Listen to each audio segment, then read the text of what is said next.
Well, here's some breaking news, if you haven't heard it yet.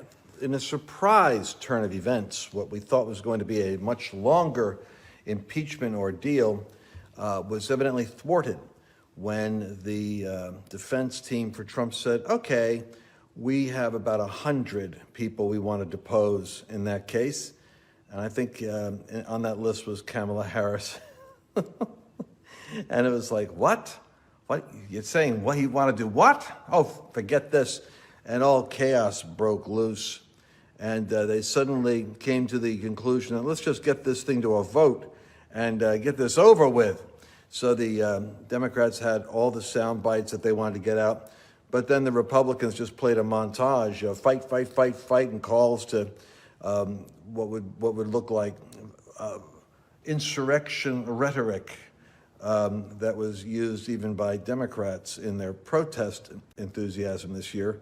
So 57 senators voted to convict Trump. 67 were required to pass it.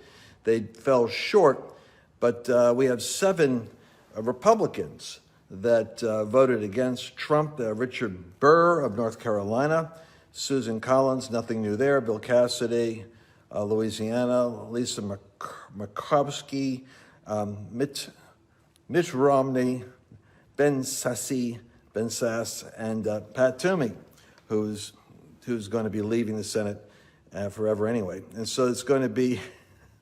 Now, what is Donald Trump thinking? Because he hasn't been speaking, so we were very interested in what does Donald Trump say? And he says this: I want to first thank my team of dedicated lawyers and others for their tireless work, upholding justice and defending truth. My deepest thanks to all of the United States senators and members of Congress who stood proudly for the Constitution we all revere and for the sacred principles of our country. And then, true to Donald Trump, he starts getting into it. It's a sad commentary on our times that one political party in America is given a free pass to denigrate the rule of law, defame law enforcement, cheer mobs, excuse rioters, and transform justice into a tool of political vengeance and persecute, blacklist, cancel, and suppress all people and viewpoints with whom they disagree. Oh, boy. Sounds like he's recuperating on the golf course and ready to go. The statement continued, I've always and always will be a champion for the unwavering rule of law, rule of law, rule of law, the heroes of law enforcement, the right of Americans to peacefully and honorably debate the issues of the day without malice and without hate. This has been yet another phase of the greatest witch hunt in the history of our country. No president's ever gone through anything like it, and continues because our opponents cannot forget the almost 75 million people, the highest number ever, he reminds us, of a sitting president who voted for us just a few short months ago, letting the Republicans know 75 million are watching this. I also want to convey my gratitude to the millions of decent, hardworking, law-abiding, God and country-loving citizens who bravely supported these important principles in these very difficult and challenging times. Our historic, patriotic, and beautiful movement to make America great has only just begun. In the months ahead, I have much to share with you. Oh, he's coming back. He's like the Terminator. I'll be back. And I look forward to continuing our incredible journey together to achieve American greatness for all our people. There's never been anything like it. Never anything like what I've done. We have so much work. I added that in there. I have so much work ahead of us. We have work ahead of us. And soon we will emerge with a vision. A vision for a bright, radiant, limitless American future. Together, there's nothing we can't accomplish. We remain one people, one family, and one glorious nation under God, he reminds them. And it's our responsibility to preserve the magnificent inheritance for our children and for generations of Americans to come. May God bless you all, and may God forever bless the United States of America. So, excuse me, with that, the president lets everyone know he'll be back.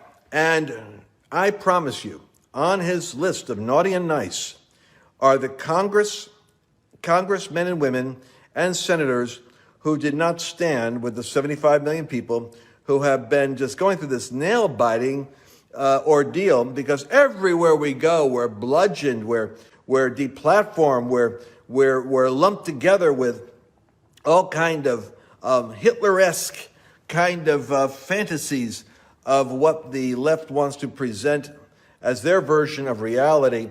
But you know, the whole time, the elephant in the room that the donkeys had to deal with was, what were you guys doing for 4 months of riots and protests when you were apparently cheering things on? Yeah, how come you never mentioned that? Everybody's thinking it, but nobody's saying it, because after all, it's Washington, and you could see it's a hostile environment. But folks, the president's going to be back, and the 75 million Americans that voted for him can breathe a sigh of relief, because while this is going on, oh boy, Gavin Newsom is now reaching that phase where the recall is taking shape in California. And the governor Cuomo of New York, the two stellar Studley champions of the left, Cuomo's suffering incredible embarrassment because of data that's coming out regarding his shenanigans with the COVID decisions he made, even though he got an award, I think. Wasn't it for great theatrics? Well, we're finding out it was fiction. So kind of like Russian collusion, where you get a Pulitzer Prize for research on something which didn't exist. So we're going to be, just take a breath, people, because all your prayers you've been praying are being answered, but they're being answered in a way that you and I didn't expect. And so the debate about all the prophetic anxiety, people prophesy this and prophesy that, seems to me that something is shifting in the wind. And America is going into its storm, and it's going to experience the consequences of bad leadership making bad decisions that are daily going to be bad in one way, but good in another, because it's kind of like the ship that Paul was on going to Rome. They didn't listen to him. They didn't take Paul's advice, and they pretty much almost lost their shirts. But God turned it around for a testimony for what he was doing. Believe that everything you prayed is going to happen, and that God's going to do it in a way that's bigger than you expected.